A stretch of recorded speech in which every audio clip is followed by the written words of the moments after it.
the quick restoration of the distribution systems. As to funds, initially, ini can extend 100 million pesos for calamity loan, but we are expecting help from NDRC for subsidy. So I think that is all for now as far as the National Electrification Administration is concerned. Thank you very much.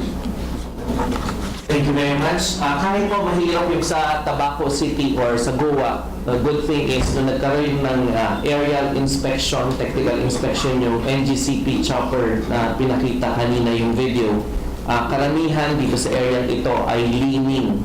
So nakatayo pa yung mga poste. And we have already spoken also yesterday to the General Manager of Casureco 4, Attorney Vicky Briones, and they are mobilizing by today 50 to 70 linemen to restore electricity in Sangay, second landfall area, Tigaon, San Jose, Goa, and Lagunoy. So we are also focusing on the Tinambak line and also to the Libmanan line from Naga City. So we are asking all the cooperatives in Casureco 1, 2, 3, and 4, Soreco 1 and 2, and Apeco, and Canoreco 1 and 2, right? And Marelco and Ormeco para Canoreco. So para masiguro po na yung coordination natin, again, we are asking a day-to-day coordination report. It's via text and it is in accordance with a template. Number 1, focal persons. Number 2, what are your needs? Number 3, what are your action plan? And number 4, the passing of the report. No? Nakalagay na kung ano yung number, kung anong oras, at para masiguro natin tama na hindi mas madaling ipasa yung message. Okay. Now we have from NAPOCOR, Engineer Maruela. He was sent to us by President Gladys Santa Rita. Masasabi ko pa Gladys Reyes. Gladys Santa Rita. Sa artista mode tayo ngayon. So, si Engineer Maruela, I already spoke about Catanduanes kanina because the President went there. We were able to coordinate. And he will talk about Marinduque, Marelco, and also Ormeco. So, Engineer Maruela, please, from the National Power Corporation, it involves areas that are off-grid. So, sir. Hindi ba ito?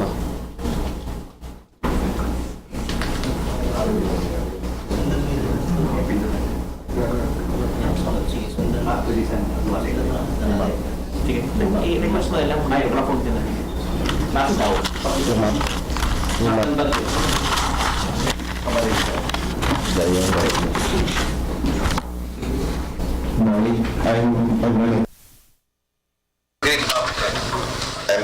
I'm from the SPAG, Small Power Utilities Group of the National Power Corporation.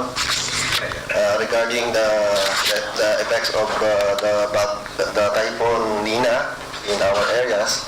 So basically, as it was presented na kanina by user, the typhoon started in Catanduanes and it went through Bicol up to Batangas.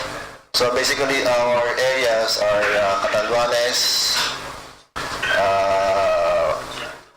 Masbate, Romblon, Marinduque, and Mindoro, including Lubang, somewhere here. So for most of our areas are okay, except for basically the affected ones are Catanduanes, Marinduque, and North Grid of Oriental Mindoro. So we have in Oriental kasi we have two grids, the North and the South. So I'll start in Catanduanes. It was already presented a while ago. So we have right now we have available supply. It's good to hear that we have available supply for Catanduanes. Only that the cooperatives are working right now with the restoration of the distribution lines. So as soon as they are available, we have right now we have about megawatts available, or rather 6.2 megawatts available in Catanduanes out of the 16 megawatts in Catanduanes before the typhoon. So about 10 megawatts are isolated because of the distribution lines, they are not available. But as soon as we have the lines from the cooperative, Piselco, we can supply Perak with about 6.2 megawatts. I think immediately, today, sir? Today. And then for Marinduque, right now, our plants there also are all available. We have, right now, we have about 5.8 megawatts available out of over about 10 to 11 megawatts before the typhoon. So the priority now in Marinduque is to energize Buwak, the center. Buwak, we have, according to the electric cooperatives, they are working right now to energize Buwak, hopefully today or tonight. So our plants are also ready now to supply the demand as soon as they are available, the lines. For Oriental Mindoro, we have two provinces in Mindoro, the Occidental and the Oriental. The Occidental Mindoro, they are online since right after the typhoon, they are online. So we have no problem with Occidental Mindoro. Only the North Greek of Oriental Mindoro. In the southern part of Oriental Mindoro, they are now online. So they have no problems with regards to power. But for the Oriental, because of the distribution lines, coupled poles, so right now they have blackouts. But as soon as, according to the information that we gathered, all the power plants in Oriental Mindoro are all okay. So they are ready to supply the demand as soon as the lines are available. So according to the guys in Mindoro is that the priority now is Calapan. So yeah, that's we are working right now on the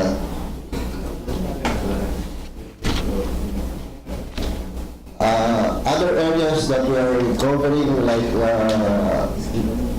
Romblon, part of Masbate, they are all online since right after the typhoon. We have no problems in those areas. In some of the small areas, some of our island grids, they are all available, our plants are all available, except that the lines are not. So we still have to wait. So what we're doing right now is the preservation of our equipment. We need to preserve our equipment so that as soon as the lines are available, we can immediately supply the demand. That's it, sir. Thank you very much. That is from the National Power Corporation. I would also like to inform everybody that Meralco and appointees have called Secretary Cusi, and they are also sending linemen and assistants to the cooperatives that are damaged. So we have additional people. As of yesterday, Secretary Cusi requested the Meralco personnel, the teams from Meralco, to go to Catanduanes, and also for the appointees team to concentrate on the areas in Camarines Sur. So we are informing everybody about all these coordination that we are doing so that we are able to distribute the personnel properly. And the one in charge for that is NEA Administrator Ed Masungsong, assisted by Engineer Ferdy, Engineer Tony from NEA. And for the NAPOCOR SPAG areas is President Gladys Santa Rita, aided by Engineer Rene Baruela, who just spoke earlier. So with that, we are now open for your queries from our friends from media. These things that we are seeing, this is already the policy and this is the coordination that we are delivering to our troops on the ground so that we can act as one and mas mabilis po yung ating pag-uusap. So, questions?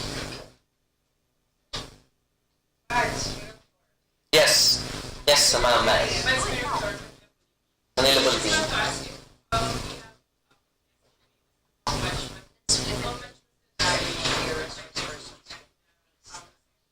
Okay. Sige. We will just ask you to repeat your question. We're just going to set up, no? So that we will be seated together. Mag-rearrange lang tayo. A minute lang. So that you can also fix your microphones, no? Dito na lang kami sa harap. Is that okay? Thank you. Yung mga mic niyo po, our technical team.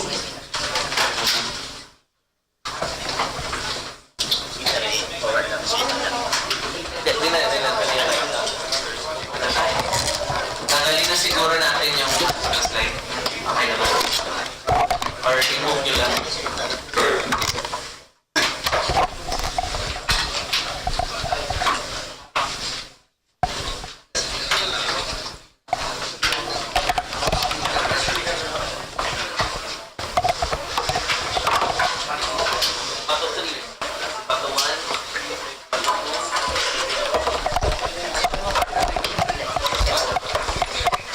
Pagdikit niyo to, maraming ano. Meron kang NEA, may NGCP ka, meron kang NAPOCOR.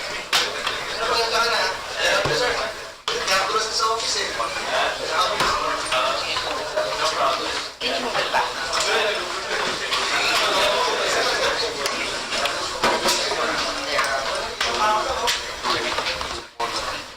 Then, move it back, please. Move it back. It's outside.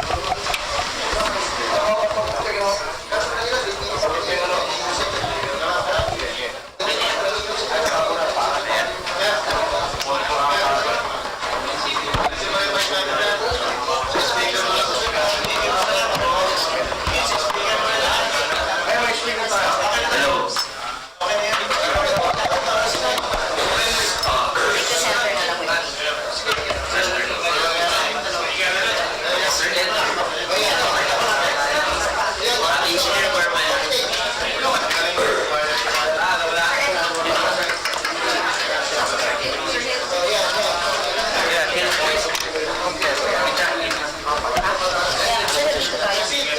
Tapos ito na lang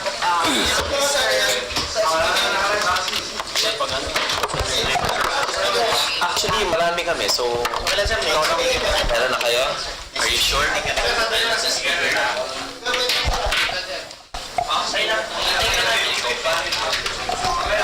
Ingay mo, palisimula kayo.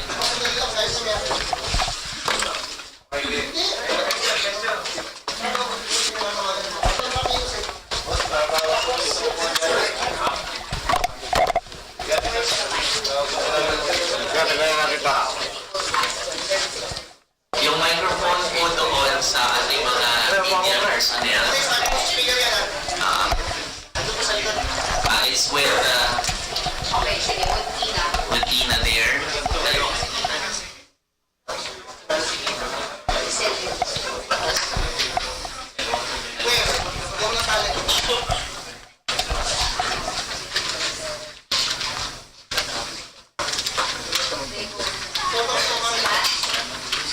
Okay, just inform us when everybody is ready. PTV4, are you ready? Pwede na? Okay, we are now open for questions. There was a question from Manila Bulletin earlier. Please. Hello, sir. Yes. Francis Miraflor, Manila Bulletin. I just want to ask if we have initial estimate as to how much damage was incurred by Typhoon Nina in the country's power sector, and how much are we going to spend? Or It's ongoing. We are collating all our information. The Power Bureau of the Department of Energy is in charge of that. So we are coordinating as a, kung napapansin nyo naman po, marami kasing sektor from the cooperatives to the distribution lines, transmission lines, and to the generators na dapat tingnan po natin. We are ongoing yung collation, but we are more focusing on the ground forces being deployed and the equipment that are being placed para mas mabilis yung restoration. I don't want to give any figure right now, mas maganda siguro pag na-collecta na natin. But any initial figure we will immediately submit to the NDRRMC. But do we have any idea at least if it will reach about billions? Hindi ko muna sasabihin, no, kasi I don't have the information with me right now. Mads, on the part of NGCP, at this point, we're just really focusing on restoration. The computation of the cost will come later, but all our efforts are now focused on restoration kasi it's just been a couple of days since, actually, kakalabas lang ng PAR yung storm. So we're still really on the restoration phase. We can give you the figures when they're available. We will do that immediately when they're available. Yes, Manang George. Restoration.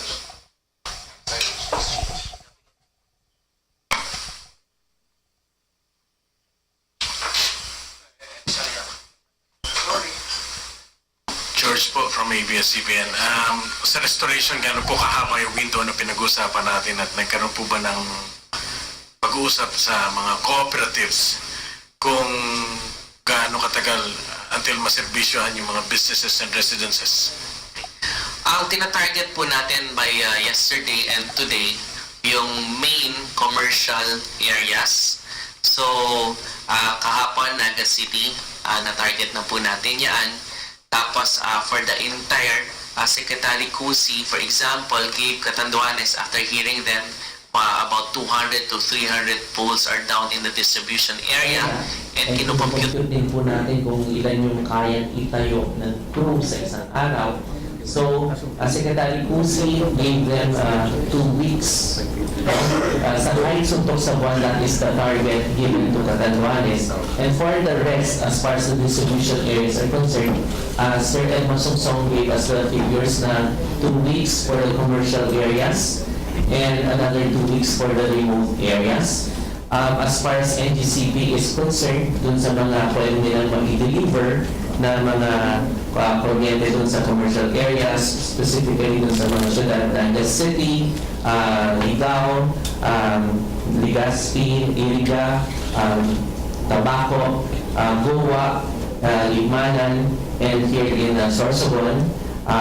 Tinatarget natin yung NGCP kung kayanin before 2017 comes in, so 1 week yun.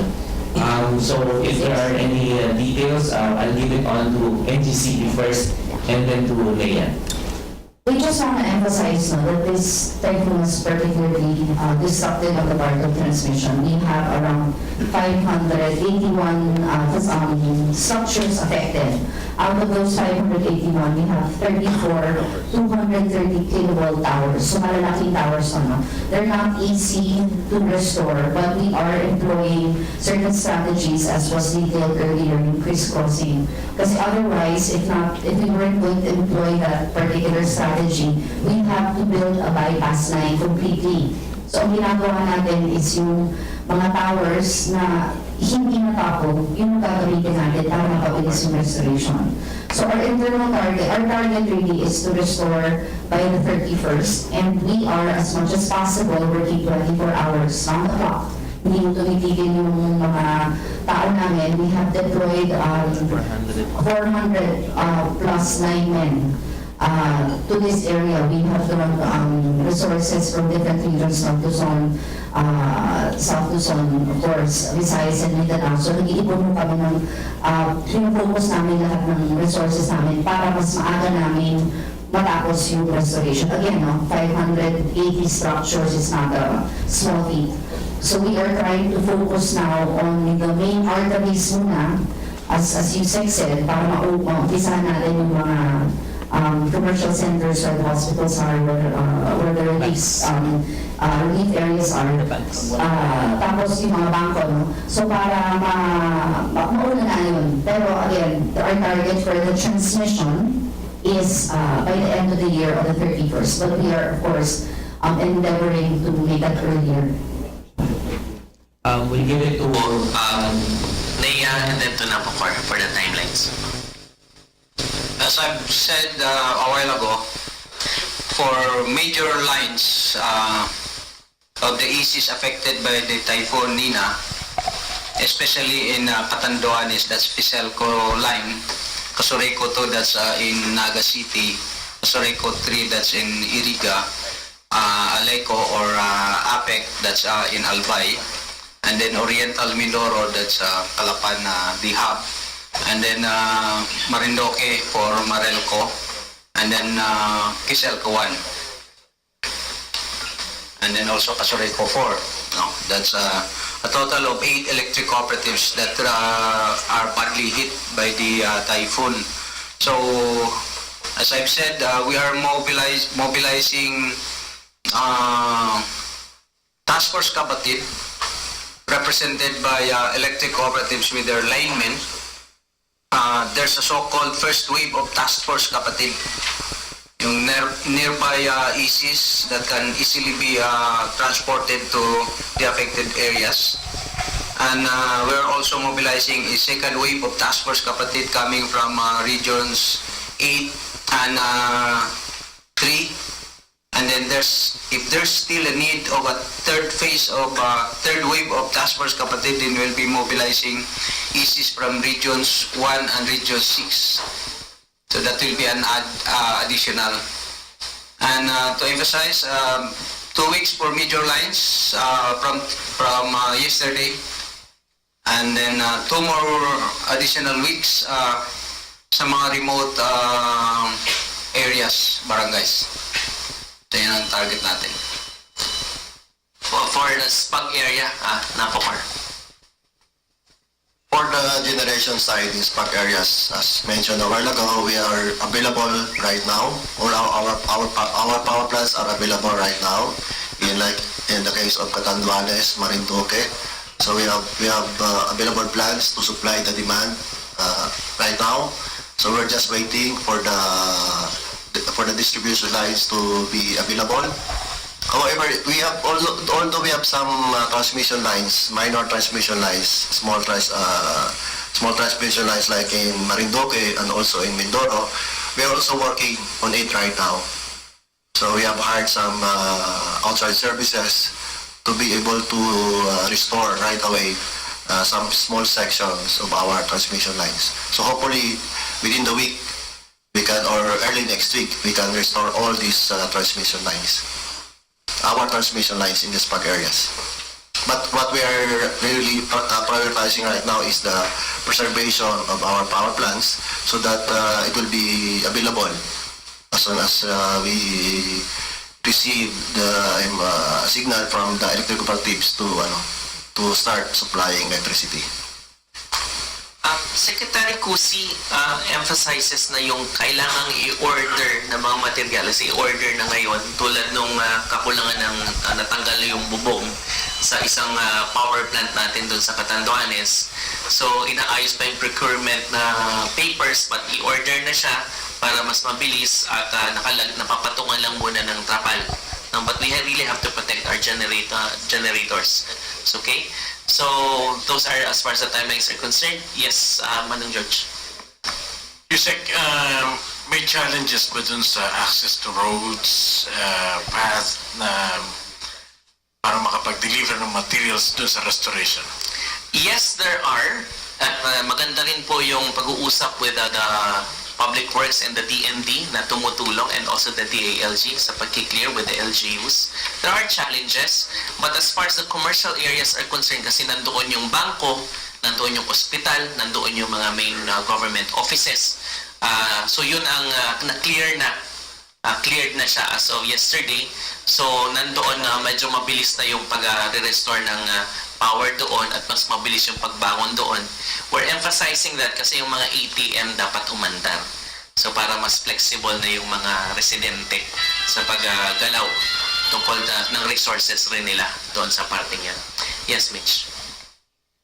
For NGCP, ma'am, napag-usapan na po before sa mga previous na bagyo yung strengthening of the towers, what happened to that, and how different po ba itong bagyo na to that it felled 34 towers and damaged almost 600 facilities. And for NEA din lang po, may directive din po ba for the electric cooperatives to strengthen their distribution facilities given na parang kakaiba na po yung nature ng mga bagyo na dumadaan?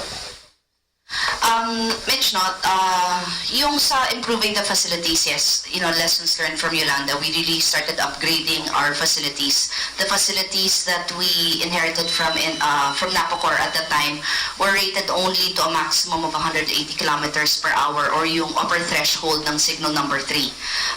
In the last 15 years, we've seen the coming of more signal number 4, bago na nga yung signal 4 to signal number 5.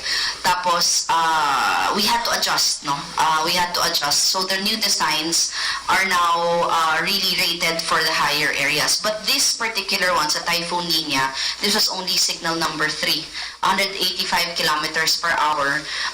So, ang naging difference lang niya is it was moving fairly slowly. When it moves across the land fairly slowly, mas marami siyang damage na ginagawa kasi parang nasisinsin niya yung mga facilities.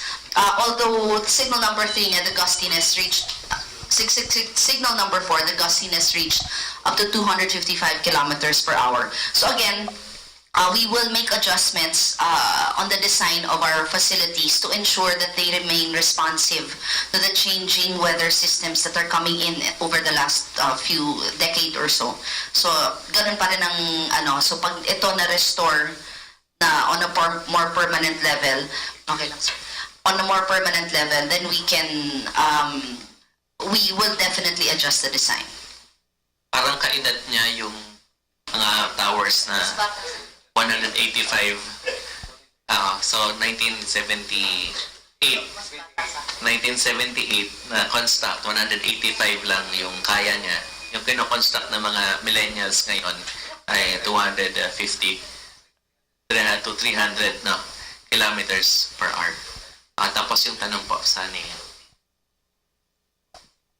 Tamang-tama yung tanong dahil since December 26 until today, we are holding a strategic planning conference of the NEA and the representatives from the electric cooperatives. We're talking about capacity building of the ECs, including, among others, strengthening of the distribution system by fast-tracking the implementation of, by doing a CAPEX planning and